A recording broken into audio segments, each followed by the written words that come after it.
le président du G7, Mwando Simba, accompagné d'une délégation de 7 personnes, en plus de 27 autres passagers de Lubumbashi vers Kalemi, a été détourné sur ordre du gouverneur vers Bukavu où il avait atterri à 11h12.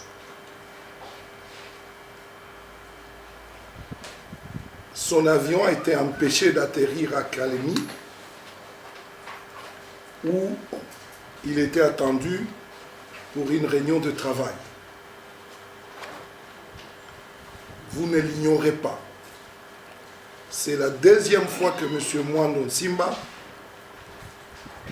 député national, est empêché d'aller à la rencontre des citoyens congolais de sa circonscription, et cela est inacceptable. Nous condamnons de la façon la plus ferme ce genre de pratiques qui n'ont jamais rien arrangé nulle part, ni à l'époque coloniale, ni pendant le règne de Mobutu.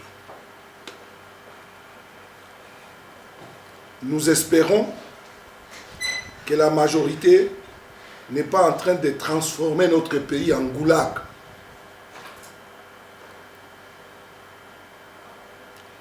Au moment où on parle à tue-tête d'inclusivité, il nous paraît particulièrement grave de constater que sur terrain, des actes d'exclusion de la part de la majorité se multiplient au quotidien. On continue à museler les populations. On continue des arrestations arbitraires. On continue à positionner les forces de police à côté des sièges de partis politiques de l'opposition. On continue à empêcher les Congolais de revenir chez eux avec des motifs montés de toutes pièces. On persévère à vouloir violer la Constitution. Ces pratiques ne sont pas de nature à apporter la décrispation et l'apaisement que le G7 et le rassemblement appellent de tous leurs vœux comme préalable à tout dialogue sérieux.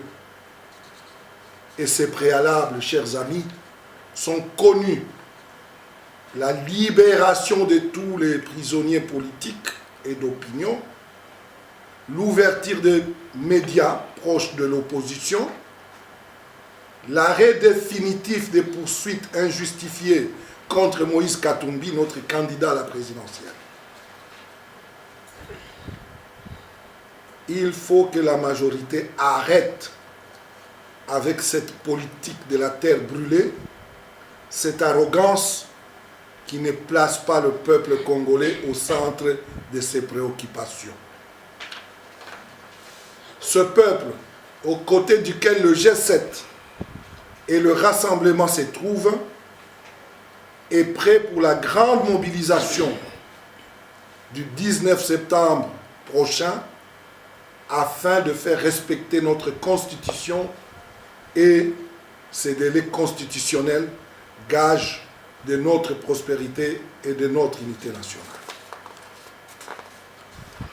Je profite de cette tribune pour démentir catégoriquement une rumeur qui affirmerait que j'ai, moi, Pierre Lumbi, rencontré le chef de l'État.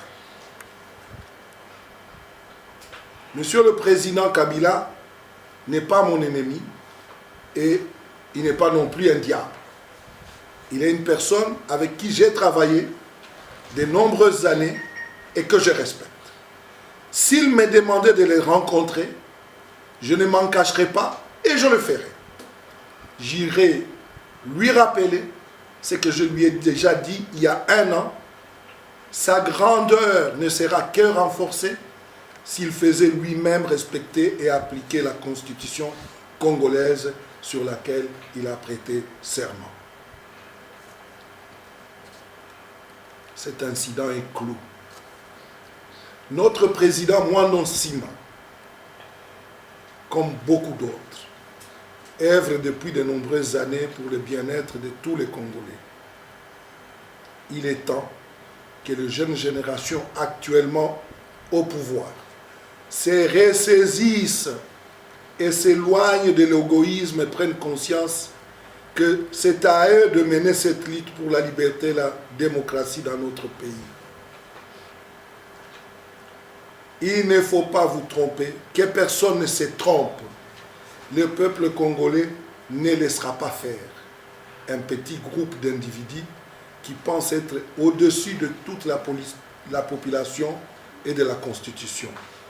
Que Dieu bénisse notre pays